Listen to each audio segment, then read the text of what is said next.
Hawaii is a beautiful place, isn't it, Maka? I began. The most beautiful place, agreed Maka. This is because our ancestors have always worked together to look after it.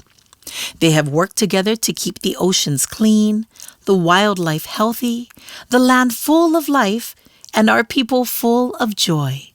This island still would not be as it is without teamwork, without community, without Laulima.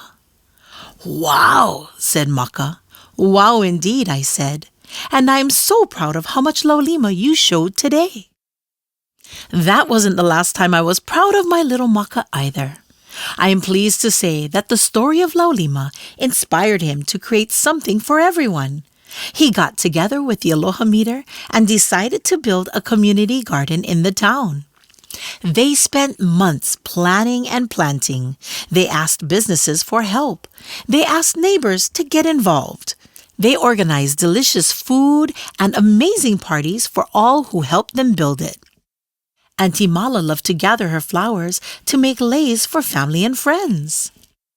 The Aloha Meter enjoyed watching his ulu tree grow and looked forward to eating its delicious fruit. Maka loved to work in his lo'i.